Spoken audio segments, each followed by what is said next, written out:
All right. So I think we're ready to chat now. So this is going to be pretty informal again. We're going to have some Q&A at the end of this one, just like at all sessions, like I mentioned before. So to get us started, I did want to actually, I never even introduced myself. I introduced my team and I should have introduced more people back here. I am forgetting things. My name is Lissa Prince and I'm the Assistant Director of AbleTech over digital accessibility. So that is who I am and why I'm sitting here, hopefully having this awesome conversation with Jennison and Jennison. So with that, would you let us know a little bit about yourself and kind of how long you've been in the accessibility world? Sure. Well, good afternoon, everyone. It's great to be here. This is my first visit to Oklahoma City, and thank you for keeping it warm weather. It's warmer here than when I left San Jose, California, I think. Even at midnight when I landed. So thank you, first of all, Lissa, for inviting me. I've heard about your conference for a number of years, but it's a real thrill to be here. So I have been working full-time in the digital accessibility space since 2006. But I say full-time because I had stints working in digital accessibility here and there. I first got really interested in how technology impacts people with disabilities. I'll just say a long time ago, when I was a teenager back in Canada. I'm Canadian. And I attended a summer program where they brought together 24 blind and visually impaired youth from across Canada, many of whom come from smaller communities who had never used a screen reader or screen magnification software or refreshable braille display ever in their life before. I was fortunate. I came from a large city and I had seen and used some of this stuff. But just for me to bear witness to some of these folks handling the technology for the first time, and some of them were very emotional and things, it put a bug in my ear that A, I was very lucky, but B, that like this is important. The fact that technology could do that is so important. I didn't know how I was going to worm my way into it, but it was something that was interesting. So anyway, fast forward, spent a little time in regular corporate doing some other things, and then I quit being a project manager and decided to figure out what I wanted to do next. And people told me, well, I've always been interested in accessibility. Why don't I consider that? And so I began that journey first at the Royal Bank of Canada on their IT accessibility team. And I was then recruited by LinkedIn in 2013, where I am today. And I'm head of their accessibility engineering evangelism group. And in short, I have a team of subject matter experts that work across product engineering and product design. LinkedIn has over 200 products, and we support them through the engineers and designers through things like office hours. We have Slack channels, and we provide training. And then I also work with our other leaders on accessibility at LinkedIn to kind of plot strategy and do all those more mundane things. That's a great answer. I feel like I have so many follow-up questions. But actually, one of the things that you kind of mentioned is you had an interest in personal experience, kind of going into, kind of let you into the accessibility field. I think it's fascinating how everyone gets their start in accessibility, even if you have early experience, because you mentioned you were a project manager and you kind of got pulled into it from the side a little bit. And the panel we're having tomorrow, that's kind of what we hope to kind of bring out in folks as well, just a little bit more about how they got their start and things like that. So it's really fascinating that that's how you started. Well, I'll make a confession here that as someone who is completely blind, even though I was always interested in accessibility, I intentionally and deliberately steered away from it in the beginning, because I felt like it would have been too easy for me as the blind guy to get involved in accessibility, if you know what I mean.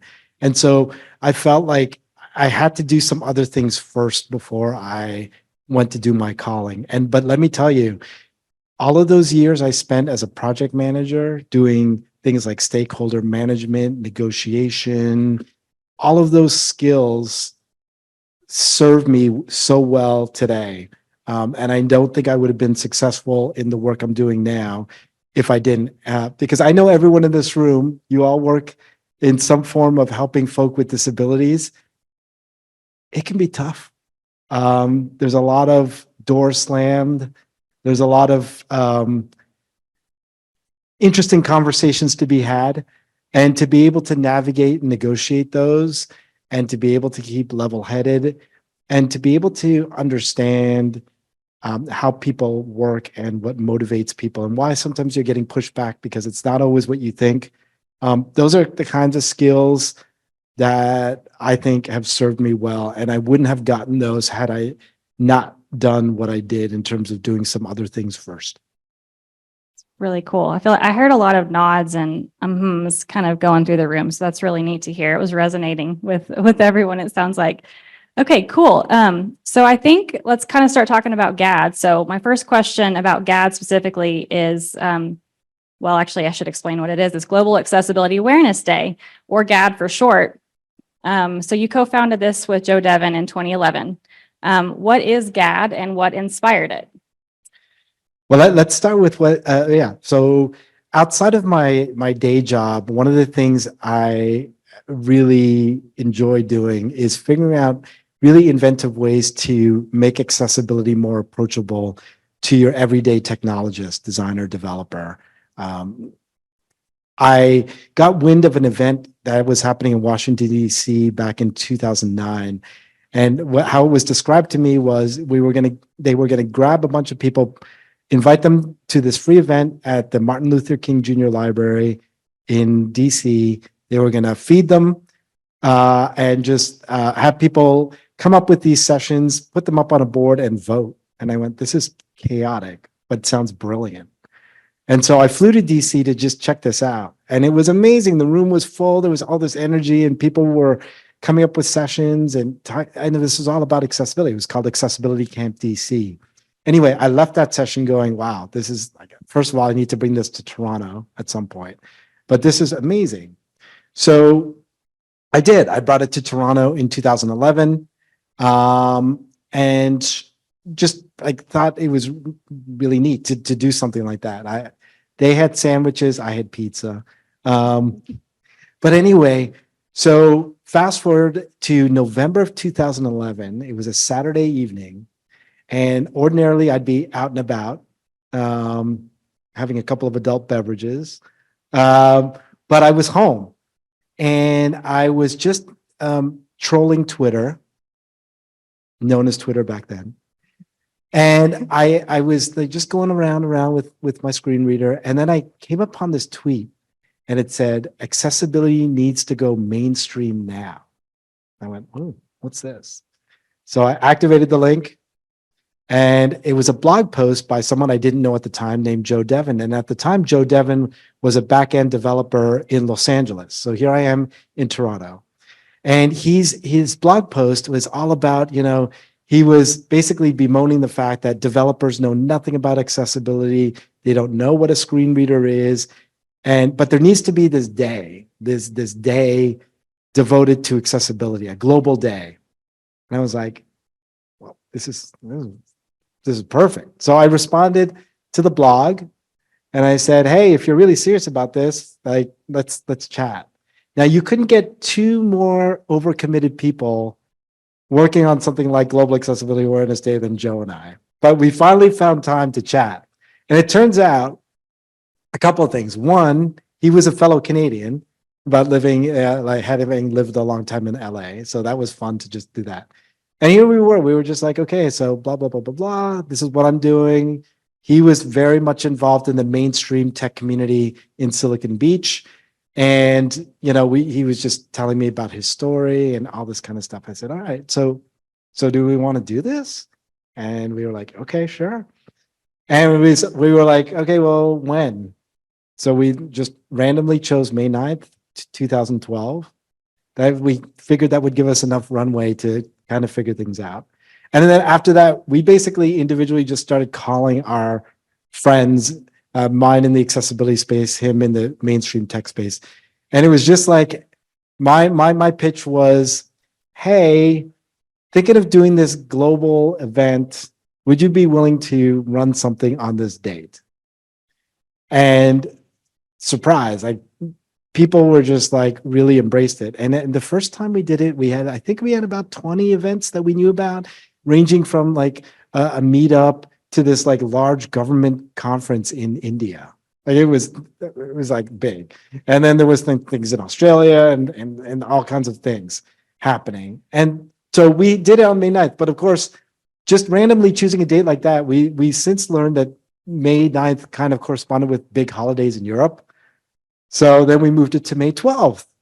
But then May 15th, excuse me. But then we finally settled on the third Thursday of May. So this year it's going to be May 16th.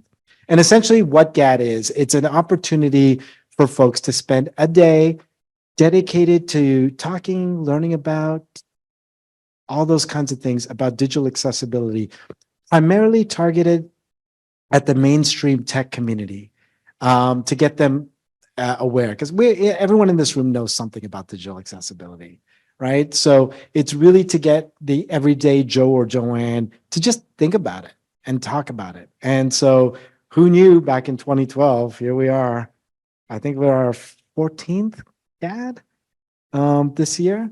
So that's the short version. Well, it's a great version. I feel I'm not sure I knew it had gone that long when I first heard about it. I got into accessibility. I'm going to say your words full time, because I did dabble in it in various ways before about 5 years ago, and I know I knew it was going on then, but I didn't know it was that had gone on that long. So with it having gone on for 14 years, what do you feel like the impact has been with GAAD or for GAAD, from GAAD on accessibility? Sure. Yeah. I'll tell you some of the things that have excited me. Is one of them is the gaming community and the higher ed community in particular have really embraced GAAD and been doing a bunch of things. A lot of people or a lot of companies have used GAAD to like launch events. Some people have used it to just make it known that, hey, we've got an accessibility team, or we've got an accessibility center at our school, things like that. So that's been great. The other thing that's been amazing is that it's become a lot more multilingual in the last like 3-4 years in particular. It puts the capital G in global because, here we are, we all talk English, but obviously English is just one language, and just the fact that there are events happening in in a bunch of other languages. We've had a lot of our content translated as well into other languages because we know that development and building of technology happens in all kinds of contexts and all kinds of languages. So part of it has been that. So I've found all of those kinds of things really exciting, and of course, getting that email every year, we always get an email from someone who's doing a GAAD event for the first time in a country that we've never had participate with us before. And that always gives Joe and I a charge every year. We get like, wow. So even though we've been doing this for so long, we still have that wow factor every time we hear someone's doing things for the first time. Yeah, I bet that is really neat. I mean, because you still have, I'm sure you feel so many places to spread. Absolutely. And that's a huge charge, obviously, and you guys have done a great job, with this event and getting word out. And I kind of wonder, are there specific moments specifically, I'm being repetitive there, but that stand out to you as being successes? So, any Sure. very specific. I mean, different events and things, like for me personally, meeting Sir Tim Berners-Lee, and for those who don't know, he's the father of the web. He came to a GAAD event that I was invited to in Copenhagen, Denmark. Oh, by the way, I love the traveling. But Copenhagen, Denmark. So that was a real thrill to do that. To hear that Apple was holding Global Accessibility Awareness Day events across all of their stores when we first, this was in our early days of GAAD. To learn that Amazon does a whole Global Accessibility Awareness Month So by the way, it doesn't necessarily just have to be the day. And even if you don't do it on the actual day itself, but you do it that week, I know in higher ed, sometimes it's tough because of exams or whatever. Even if you do it like in the week before, the week after, I mean, the point is you're just doing it to celebrate the movement. But we always love to hear about that stuff. So those are the kinds of little things that we hear about that are happening. We've heard about people having all kinds of different awareness kind of activities. I think there was a bike-a-thon one year, again in Copenhagen. Some states, so the state of California proclaimed a Global Accessibility Awareness Day a couple of years ago. I know Pennsylvania's done it. A city in Massachusetts, oh my goodness, I forget which one, did it. So there's always room for the state of Oklahoma to do something one year. But to hear that different people are just taking it and running with it, as long as it involves something about digital access or inclusion, that's our jam. We're just always so thrilled. Like at this point, Joe and I describe it like it's kind of an animal of its own, and we just stand back and let people. It's a platform that we invite people to do. Oh, and last year we actually had developed a GAAD rap. So if anyone needs a soundtrack for their Global Accessibility Awareness Day event, there's a rap that's available, and I'll share the link with Lisa, and she can get that all to you. It's on Spotify Absolutely. and all of the other music channels. That is so cool. I didn't know about the rap. That Oh, is, yeah. yeah, we'll definitely have to share that out as part of the resources for this Sure. conference. That is super neat. Okay, so I kind of wanted to move on, and I love that you kind of mentioned some small companies, big companies, Yeah. and also you did call out Oklahoma specifically. Yeah, Mhm. this actually is kind of a call to action for us and for you all too. So we'll kind of get to that later, but we do hope eventually, if not this year, as Able Tech, we'd be able to do some kind of GAD event. So that is Maybe hold this conference next year on GAD. I mean, we keep moving it around. Our financial team, I think, likes it earlier in the year. So I'm going to say that, but who knows? It could happen. We shall see. Mhm. All right. So kind of moving to the other side of things, what are the biggest challenges to moving the needle further towards accessibility at a national or global scale? Well, for those of you who work in digital accessibility and who have heard or read the WebAIM million survey, so for those of you who don't know, WebAIM is one of the digital accessibility giants out there, and they do an annual survey that involves 1 million of the top web pages out there. And what was it last time? 96% of all of the sites had at least one accessibility issue. So as much as we have made some progress, there is still plenty of work to do. There's a lot of reasons why that is the case. That's another fireside chat. And probably other people will get into it over the next couple of days. I saw you have some amazing speakers who will have a lot to say about all this stuff. But suffice it to say, there's still a lot of work to be done on that front. And that's just talking about websites. I shiver to think about mobile apps and how many of those are out there that are inaccessible. I know a couple, but we'll move on. Some of the other things, some of the other challenges, I think those of us who work in Silicon Valley or in the Silicon Valley realm know so much development is happening so quickly. It's all agile development. And the idea is, you run fast and break things. That happens with accessibility too. You could have something that was accessible 2 sprints ago and now needs to be fixed again. And I come from the school of thought that you're never going to you will never meet or reach 100% accessible. So I'm not sure if anyone here believes that that's sure. Ideally, we want to get there, but it's not possible unless you've got a mobile app or a site that is never going to be changed ever. it's just, that's the way we live. So we progress over perfection, as Merrill Evans always says. I've always believed that from the beginning. But yeah, so part of it is that, and part of it is still, I know it surprises many people who work in accessibility for any amount of time. There's still a lot of education that has to happen. They're not teaching accessibility to college, university students, people in boot camps. And here's the other reality. Most people in the main have not ever interacted with someone with a disability or impairment. I get that. And then we've got so many people with invisible or non-apparent disabilities as well. So you've got people like myself who's completely blind. And so people, if they think about accessibility, they think about screen readers, but we make up like a small portion of people who require accessibility features. So there has to be a lot more education that has to happen. And again, that's why, GAAD is there and some of the accessibility meetups and camps and things like that happen. But I would say that's there.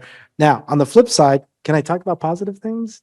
I mean, Oh, yeah. there's so much technology out there that there's so much potential for good things to happen.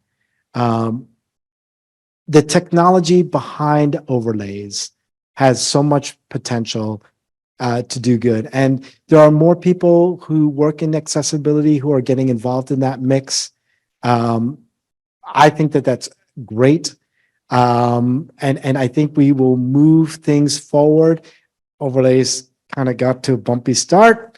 We all know that and recognize that, but I think that there's an opportunity to move things forward and to get that technology working. Because at the end of the day, small to medium-sized businesses and small colleges honestly cannot afford the kinds of things that large companies can in terms of getting audits done, getting all of that stuff happening, buying these big tools for automate, like for dashboards and test audit.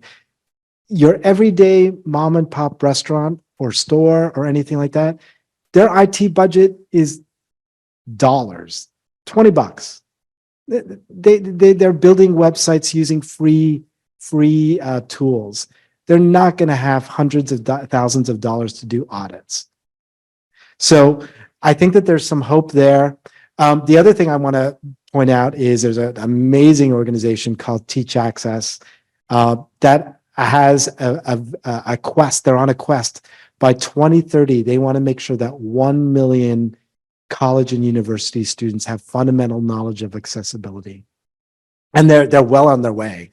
And so by educating people, and we're not asking people to know like song and verse about every web content accessibility guideline, but to know just the basics and the fundamentals as you graduate from college or university or from a boot camp, that goes a long, long way. So I myself get messages like weekly from people who have questions or who want to break into the accessibility field. So there's, and so many of my other colleagues in accessibility do the same thing. So again, there's a lot of momentum and a lot of energy. When I first got into digital accessibility, it wasn't like we are here today, but there's so many people who are curious and enthusiastic. Watch the burnout, please. But there's a lot of people who are enthusiastic. There's a lot of really cool things happening in technology with XR and all of those things, ChatGPT, all of those things. I think those of us who are working in accessibility right now, we're at that point where there's going to be this big shift and things are going to start happening, and just hold on. Oh, I love that. It's like we're at a precipice. Yes. I feel like I've kind of felt that here too. And maybe my team would agree here. And education still is a big issue here in Oklahoma as well. So I really love that you started off with that too. We're trying to help with that as much as we can here in Oklahoma, by providing this and other things that we can, like courses and training and things like that. But there's a lot that people need to know. I feel like kind of going to go off script a little bit and ask you one other question. But as far as education, like what have you seen people do well as to get people started in accessibility? Sure. I think to get started, it's just being curious, asking questions. There's so much stuff on the web right now. Your head could spin, right? In terms of just what's available out there in terms of resources and things. but I think that's part of it. To the best that you're comfortable, having conversations with people with different disabilities or impairments, finding out like, hey, what's your experience been? For those of you who already know about accessibility, I'll sneak this in. Just grabbing coffee or an adult beverage with someone like a colleague of yours and just telling them what you do. People just don't know. Once they find out, they get interested. Some people, might not be able to move the needle as much as we would like, but just getting the conversation happening, because here's the reality. We are all not going to be in the right rooms where the conversations are happening. But the more we have conversations with people and make people aware and create champions or whatever you want to call them, allies on digital accessibility, you have that person in a room, say, for example, a new technology is being thought about, or there's a procurement conversation. All you need is that one person in the room to say, what about accessibility? And honestly, it's a lot better and it's a lot more powerful when it's coming from someone who doesn't work in accessibility sometimes. Because we're often, I'll say it, sometimes people will go, oh, the accessibility person's here. Like, now we're going to get the lecture, or now we're going to get this or that. That's another conversation to have, by the way.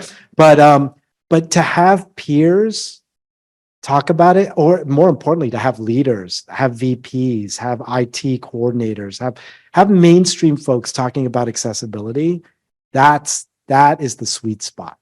And the more we have those folks as champions, allies, whatever you want to call them, in the battle with us, and then we're there to support, right? We're there to bring like the subject matter expertise and all that kind of stuff. But if we have those other folks doing that, learning, and then talking about it, we're winning. I agree. Yes. I think this actually fits right in with another question I've got, kind of moving into the trends idea.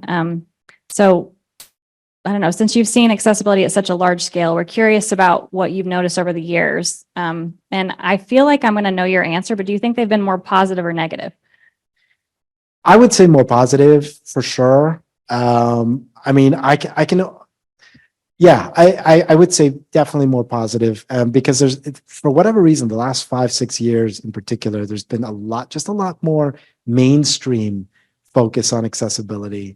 And I think part of it has come from an interesting thing, the gaming industry. And what I love about gaming is that's all about fun. Right. I used to work in banking accessibility. Now I'm at LinkedIn helping people, making sure our stuff is accessible so people can help find jobs and stuff. That's all well and good. Right. But gaming, that's about fun. And that's about, so while people are making gaming more accessible, you're helping the social inclusion of folks with disabilities, some of whom can never leave their house for whatever reason. The other neat thing about gaming accessibility is people with disabilities who are gaming can then choose to disclose or not that they have a disability or impairment. That's powerful. And so I would say like one of the trends is, in fact, gaming accessibility has been huge. I would say, of course, in the last couple of years, the whole AI, computer vision, and of course, that now the open, Chat GPT and all of the Gemini and all of those things. See, if I mention one, I have to mention the others. That's what my lawyer told me. But yeah, all of those things, I think, like I mentioned before, we're at this precipice where all of those technologies we can leverage them to do really amazing things. In the beginning, people weren't sure what to do. But now I think we're at a place where we are gonna be moving the needle in a really positive way. So in fact, I was just at this hackathon this past weekend. If I could just go off of the script also myself for a second, MIT and Perkins School for the Blind, the Howe Innovation Center, were hosting this hackathon, and we had students in the room. So all these bright minds in computer science and engineering trying to hack to figure out different ways to help people, those of us with different disabilities or impairments. I love those hackathons, by the way, because you always get surprised to see how many students actually care about this. They may not have heard about it before, or maybe they have. Maybe they have a family member who has a disability or impairment. But you get this cross section of people in this room, and they're hacking away and talking about accessibility and talking about different assistive technologies. So anyway, that's all to say that the trends that we're trending positively. We're getting a lot more students interested. We've got the technology is getting better, and things are getting less expensive. You know, back in the day, a refreshable braille display was $20,000. I know that because I dropped one. I didn't have to pay for it, but I did hear about it. But those things, screen reader, you have NVDA, right, which is a free open source screen readers. You have all of these other free things out there, and you've got assistive technologies that are built into all the operating systems, whether it's Mac OS, Windows, all of them. So everything's now more in reach. The thing we need to do now is just make sure people know that that stuff is available. And we need to ourselves know how to use it so we can teach people how to use some of that technology. And it's, as you all know in this room, you have people who quote unquote don't have disabilities, or who don't think they have disabilities or impairments, but they use the technology. Surprise, inclusive, universal design, right? People are using all kinds of technology, but it's, that was made particularly for people with disabilities, but it's used by everyone. Yeah, in a lot of our trainings, we use the idea of the automatic doors or things like that. Yeah. Curb cuts. Yeah. So they may have been created for folks with disabilities, but they can be helpful for so many other situations. You're carrying groceries in, and I know I'm stubborn and I want to carry all my groceries in at once. So, an automatic door at my house would be great. But and how many people have their GPS in the car telling us what to do, right? Mm-hmm. That's all, almost, that's like screen reading technology right there. Yeah, that is very true. Things you don't think about unless you just see it from another perspective, which is fantastic. You also mentioned things are getting a little cheaper, which I feel like goes against the grain of everything we're hearing right now. So that was really interesting to me, but it's true. There are a lot of open source things, a lot of things built into new systems. So that is a really positive trend. And I think you changed my mind on that just a little bit personally. Yeah. So you also mentioned kind of an awareness piece again, as you were talking through that last question. So we really noticed a lack of awareness in addition to education. So how can we as a community continue to raise awareness about the importance of accessibility, right? Just to create a more inclusive society as a whole. Right. Mm-hmm. Continue annually have these types of events, make this something that you promote and get, because it's all word of mouth, right? People are here today. I hope each of you will go back to wherever you are, and not only tell people who work in our space about it, but tell other people about it. I'm not sure if you were able to this year, but maybe next year for your event, get the mainstream media involved. Let them know about the event, your college newspapers, all of those things. Just part of it is getting things out in the mainstream, getting word out that way, because we all know, and part of the danger is we kind of live in our own bubble sometimes, and we kind of everyone and our friends know about it, sure, but we're not, it's not, certainly it is for us, for those of you in the room here to learn, even though you've been working accessibility or in assistive technology, it's always good to learn stuff. But if we're gonna do this, and get everyone else educated, we need to open the doors and let other people who don't necessarily work in our space know about these types of events, and invite them and welcome them in. Part of that's the big thing. People need to feel welcomed in, because people are always afraid they're going to say the wrong thing, or that they're going to ask silly questions, or all that kind of stuff. So the best all of us can do to act as ambassadors for accessibility and assistive technologies, that's how we're going to do it. Answer the questions, talk about our jobs, at the cocktail parties, wherever you are. I end up, sometimes the seatmate on my plane, we just start chit-chatting, and then the conversation happens from there. So you never know, on the bus, wherever it is, we need to get that because like I told you, in the main, most people have no idea that there's over 1 billion people with different disabilities or impairments out there. And so we need to start from the beginning. And I know, like I said, I hear it all the time. People are grumbling in the accessibility space. They're like, I've been working in accessibility for so many years, but I still have to talk about alternative text descriptions. You know what? Yes, you do. Because there's new people growing up, coming through that don't know anything. And we need to just be open-armed and invite people into the conversation. I could not agree more. And I kind of want to go back to what you said earlier about the gaming piece and how students are getting more involved. Yeah. So, and you say keep repeating yourself, and I feel like we get a little bit, well, a lot of folks in the accessibility space just really have a hard time feeling like they're repeating themselves and just saying the same things over and over again.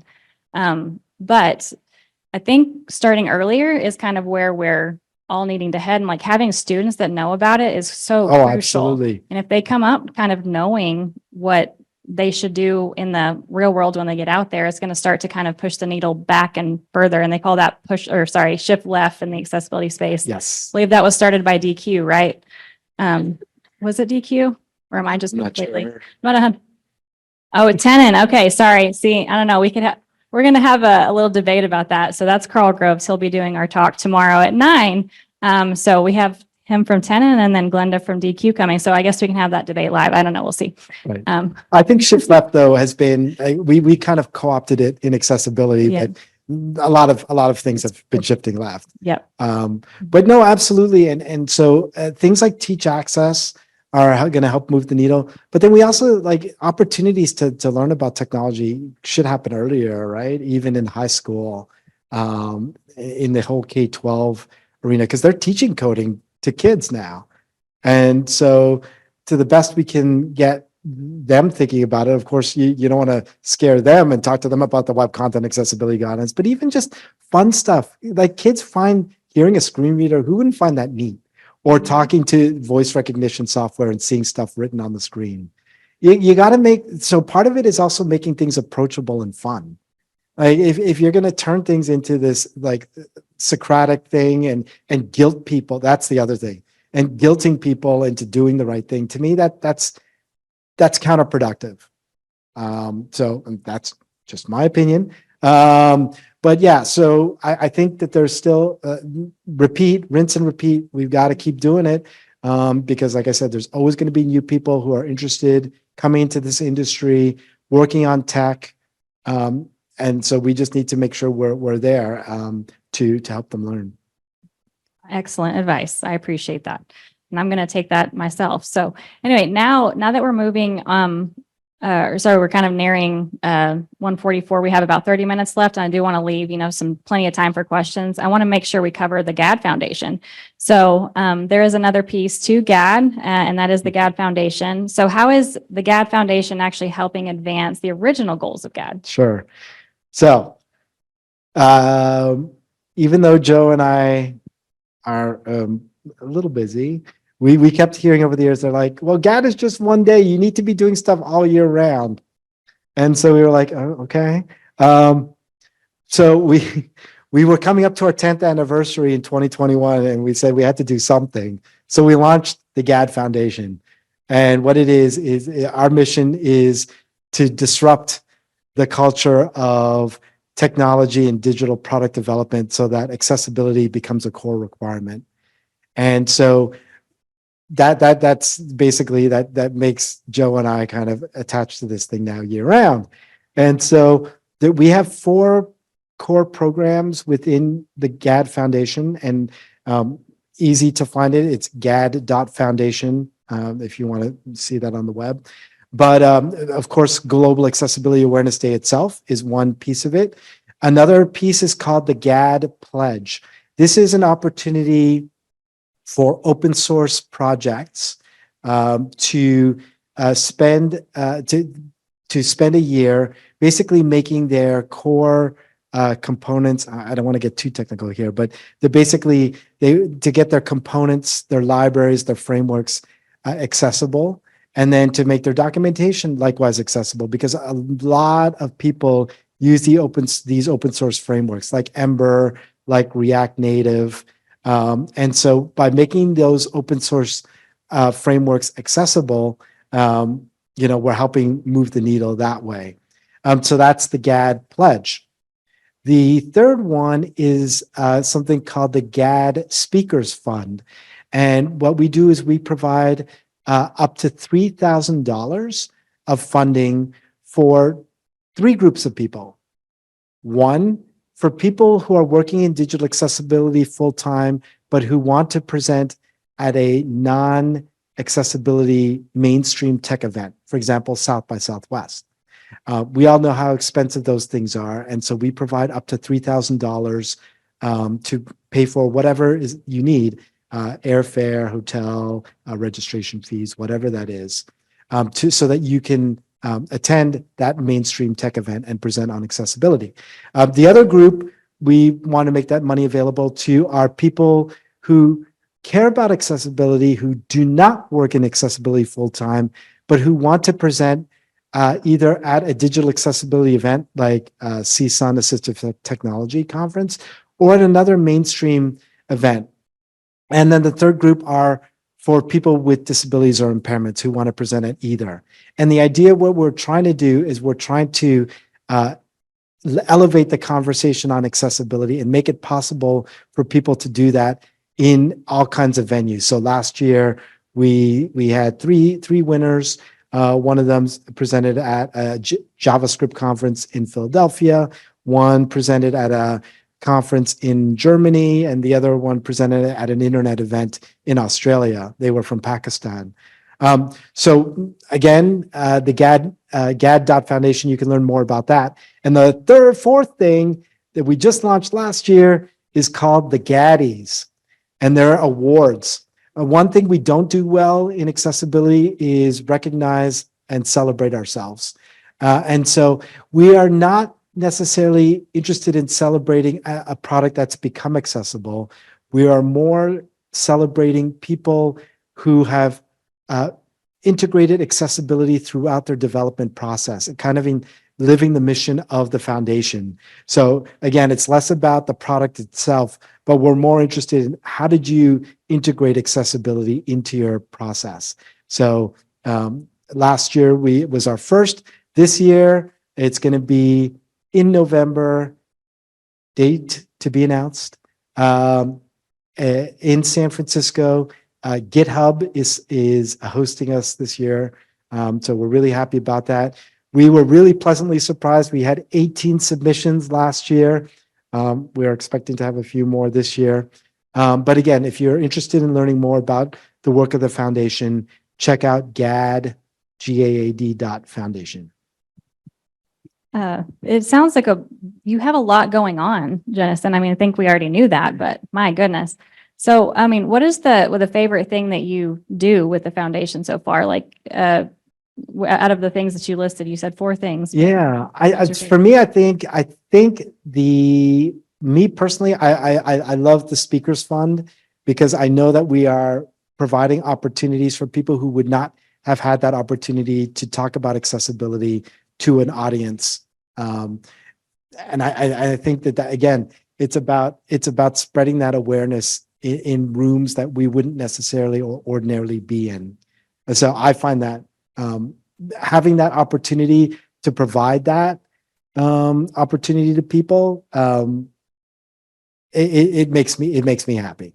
That was really neat. When I went to look at that, the foundation and kind of preparation for our talk here today, I had no idea that you even had that, and I've known about GAAD for years. So I was really surprised to see that. And I think in the accessibility space, we have you talked about bubbles earlier. I feel like we do travel in bubbles and we kind of stay at the conferences that pertain to digital accessibility like this one.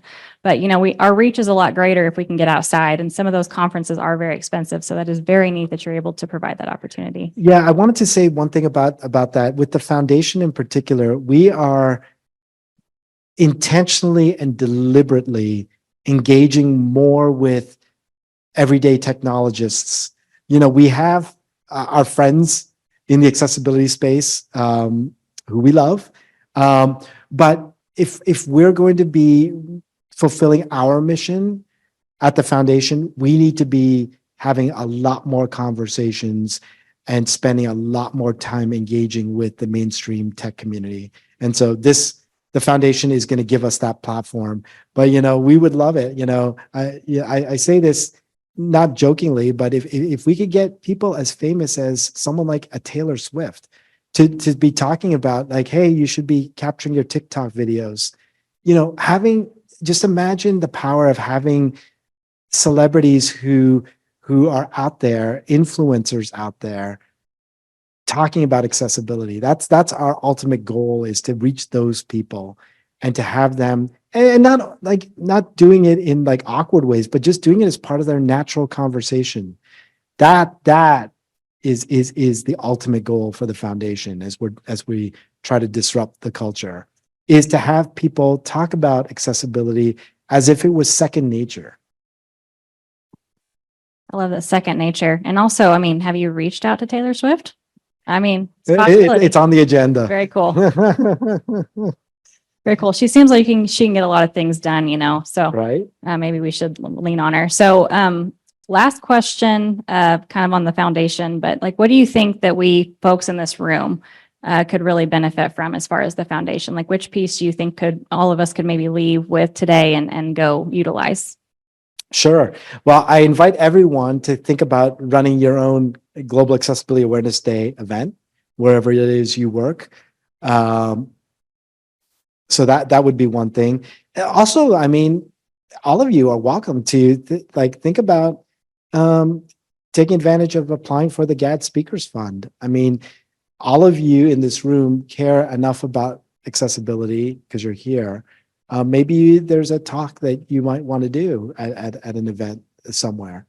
So those would be two things. And maybe you're working on a digital project where you are embracing inclusive design and accessibility from the very beginning. Consider throwing your hat in the ring for a GAADie. We'd love to have you join us in San Francisco. I would love to see somebody from this room go to San Francisco and be part of the GAADies. That would be amazing. So I encourage all of that. Okay, so I think last question before we kind of move to Q&A. So this is kind of to maybe leave them wanting more. I don't know. What do you think one small thing is that we can all do when we leave here to make the accessibility world a little bit better? When you go home today, tell a member of your family what you were doing, or tell a friend who knows nothing about accessibility. Just tell them, talk about it. Again, it's all about spreading the awareness and normalizing the conversation around accessibility. Just let them know one thing you learned at this event. So yeah, that's what I'll leave with. That's a great, yeah, just keep spreading the word. I love that.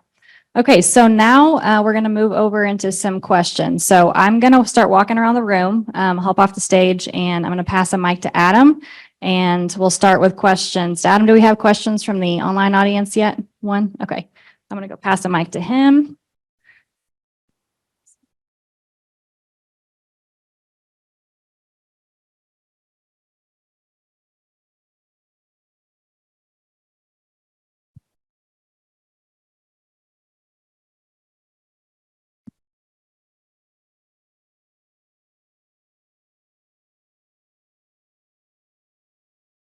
Hello, this is the voice of the theater. Yeah, so our first question comes from Anonymous.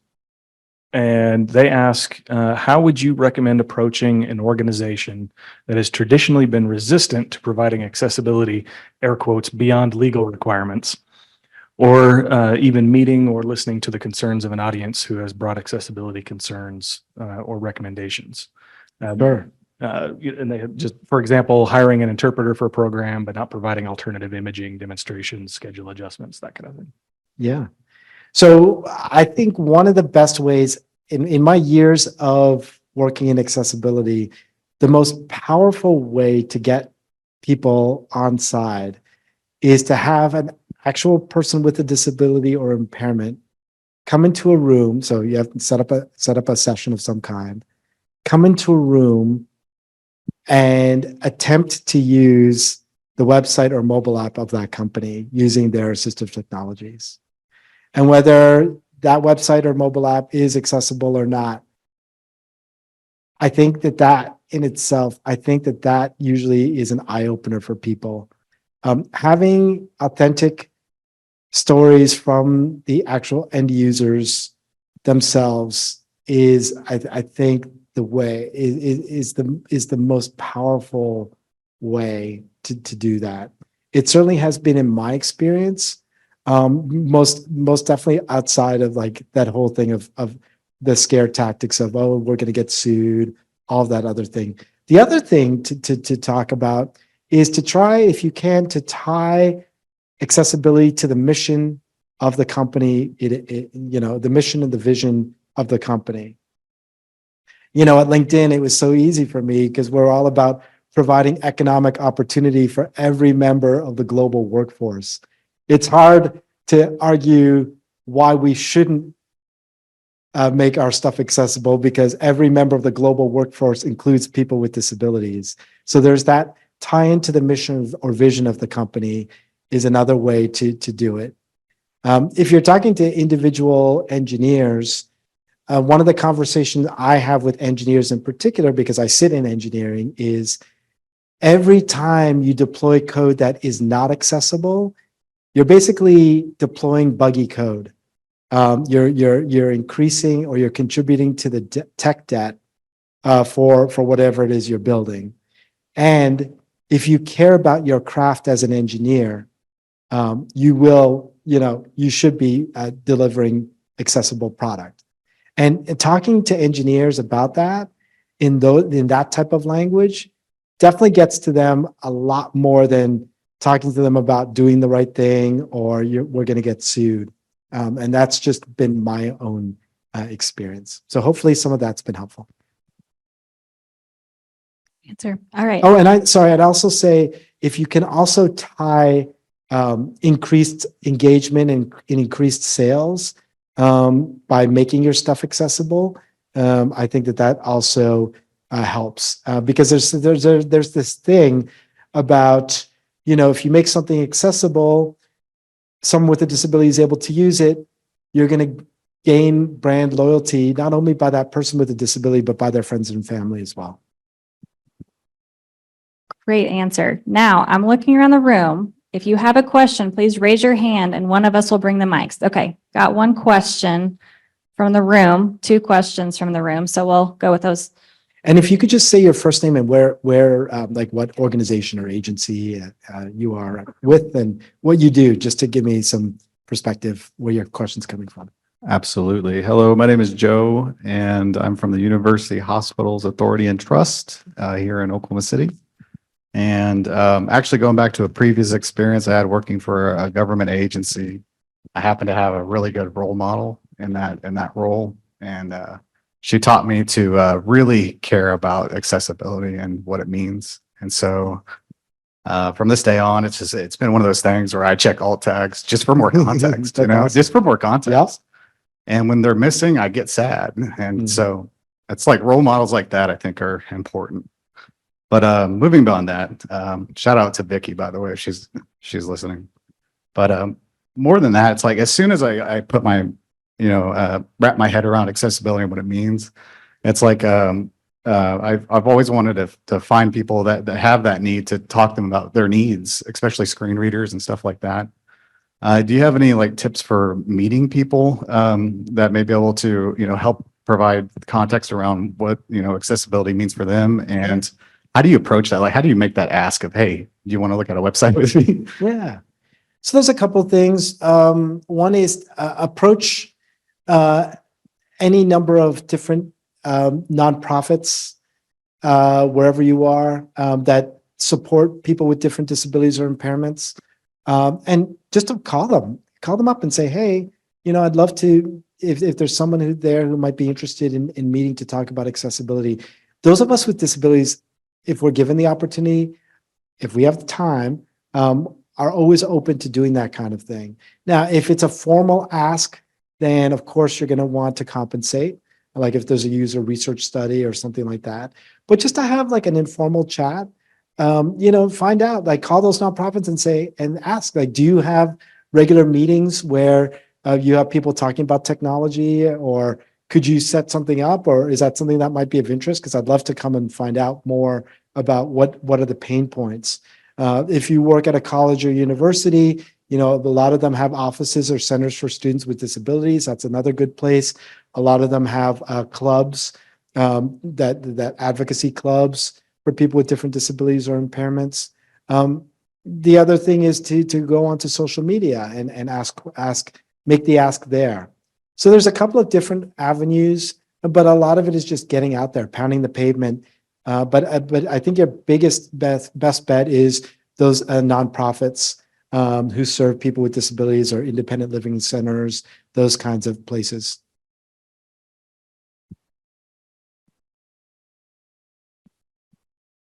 Oh, okay. My name is Dr. Gail Johnson. I am with Tulsa Community College. I work in the Office of Financial Aid. The question that I have is, what are some of the top digital accessibilities that are currently being utilized? So when you ask that, are you asking like what are like the top assistive technologies, like a screen reader that's being used, or If that's one of the top. Yeah, I mean, for people with different disabilities or impairments, there's a number of different assistive technologies that are being used. Certainly for people who are blind, it would be a screen reader or something called a refreshable braille display, which is essentially produces a braille representation of what is on the screen. For people who might not have use of their hands or arms, they might be using a voice recognition software, or they might be using a switch device, which emulates a keyboard.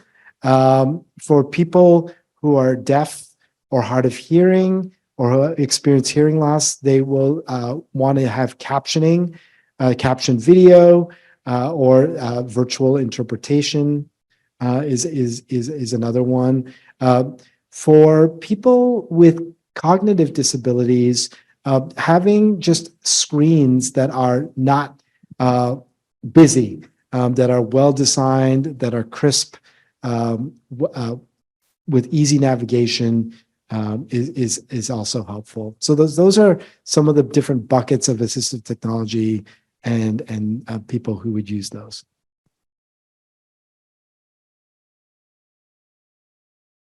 And I should also mention, for people who have visual impairments who are not completely blind, there's also screen magnification software.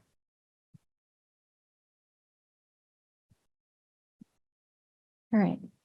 Thank you for those questions and for those answers. Do we have any more questions in the room or online? Actually, I shouldn't say, do we? What questions do you all?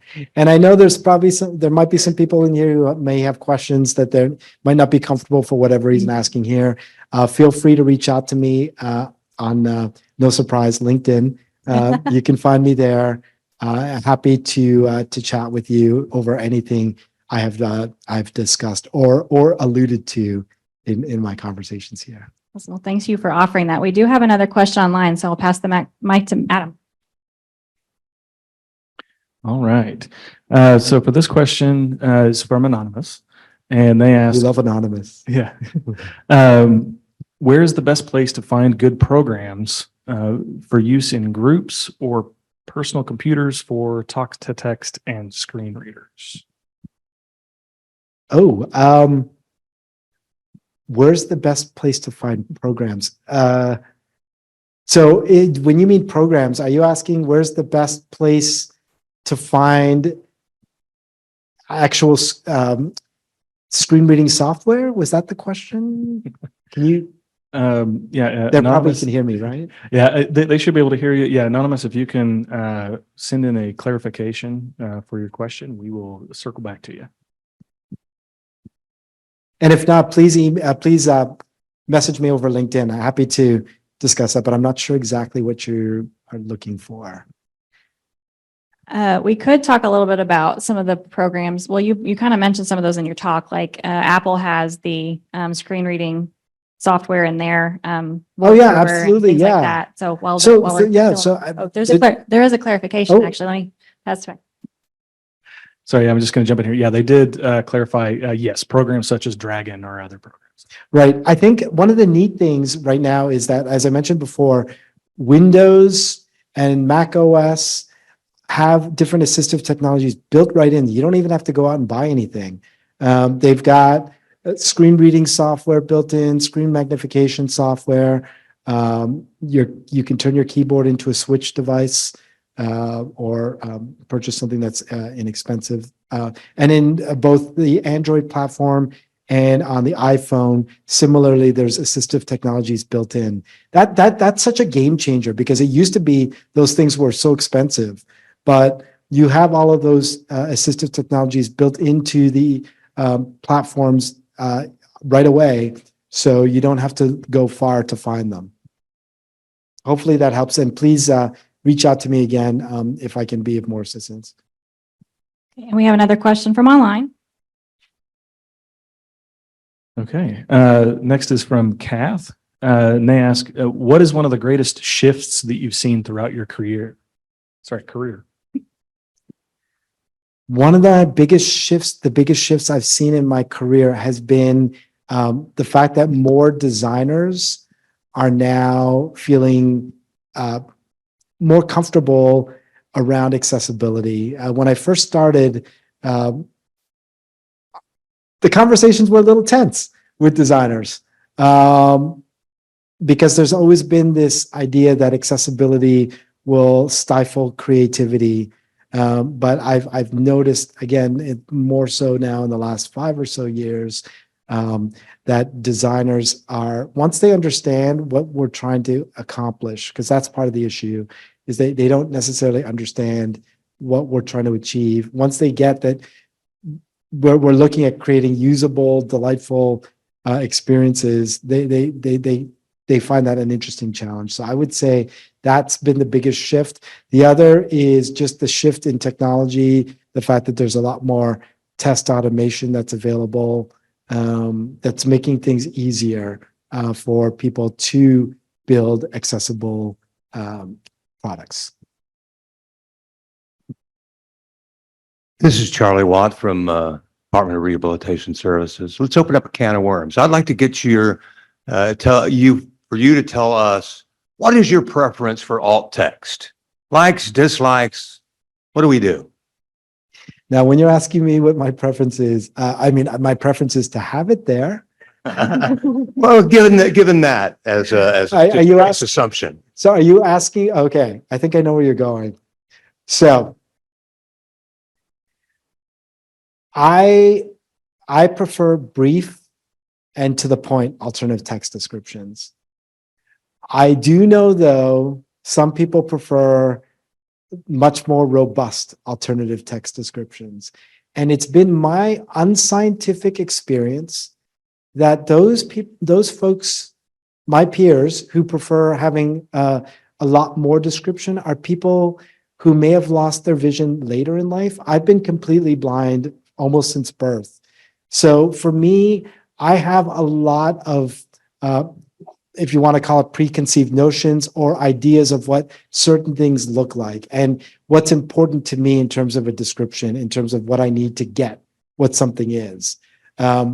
So I like things to be brief and to the point, and I don't like really care about commentary. I just want the facts. Other people, though, appreciate having that longer form description available. So I think, as we're talking about having AI and machine learning provide alternative text descriptions, I think the idea and the opportunity is there to have the custom alternative text description. So Jennison, can go, give this to me in brief, or someone else can go there and go, yeah, I want a really robust alternative text description. I'm not going to put a value on which one is better or worse. I'm just going to tell you which one I prefer. That's a really hot topic. By the way, I studied political science as my undergrad. So. I can tell. I can tell, yeah. All right, we have one more question from the room. Hey, so I have 2 questions. First, how awesome was What's your it? name, by the way? Carl. Hey. How awesome was it to do the GAAD event in Copenhagen with Viking and Lumberjack? The Viking and the Lumberjack always do, and they need to come back at some point. Yeah. No, actually, my real question is, so tell us a little bit more, like, give us a success story about the speaker funding, especially with respect to getting speakers into more of the mainstream. How many times have you guys done that with the GAAD Foundation? Right. So we just launched it last year. So my success is based on at this point it's based on only 3, having given away those 3 last year. Awesome. And how'd they do? Like, was it? They each of the 3. So one of them, like I said, one of them spoke at in Philadelphia at a JS conference. One of them spoke at an internet and society conference out in Australia. That was a person with a disability. And then the other one spoke at a mainstream tech event in Germany. So those were our 3. Ask me again in a couple of years once we've had more, but I would say each of them have been successful, because had we not provided the funding, none of them would have been able to present at those respective venues. Yeah, was the one in Philly, was that Liberty JS? Yes. Yeah, they don't pay speaker travel or anything like Right. that. So that's awesome. Yeah. Thank you. I think we have time for one more question. We've got a few in chat to choose from, unless somebody has one in here. Let's see. Okay, we have one from Patricia. She says that she's the program specialist from the Texas Office of Consumer Credit Commissioner. For those of us who are new to accessibility and making documents accessible, for example, as it relates to tables within PDFs, do you recommend working toward progress instead of perfection, or do you recommend trying to achieve perfection in one particular area before moving on to another? Well, I will always be on the side of progress over perfection. Tables and PDFs. They you know what? It's been made a lot easier to do that, by the way, just to say that much. But yeah, I'm all about the progress first. Now, if you're saying like, what in my document should I be focusing on that's most important to make that accessible?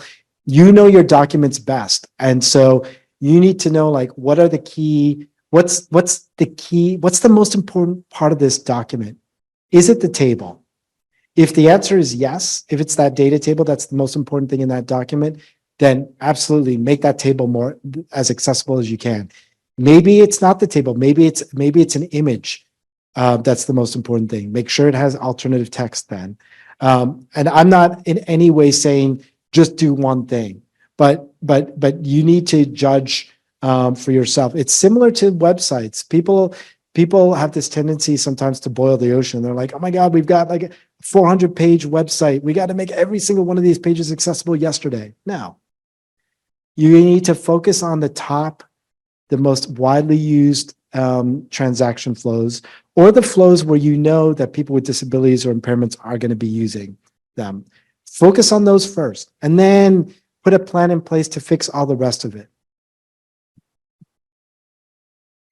We try to, this is Lista, I will say we try to do that or rep that in our trainings too, like kind of start small, focus on the important thing, because yeah, it gets really overwhelming when you're trying to go for perfection. And I'm also walking up the stage and I can't walk and talk at the same time. So tripping over my words more than usual. All right. So thank you all for the questions. We are at 2:15, so we're going to go ahead and wrap this session up. And I want to say a huge thank you to Jennison for coming all the way from California, where it wasn't as warm as here. But hey, stay tuned. It's going to be 50 tomorrow. All right. Thank you. Thank you. And to kind of close out one last time, GAAD is May 16th this year. So we encourage all of you to stay on the lookout for an event that we might help host or, put one on your own. If you really check out accessibility.day. Accessibility.day. Yeah. Yep. And we'll get out the wrap as well. Oh, yes. Yeah. All right. Thank you all so much.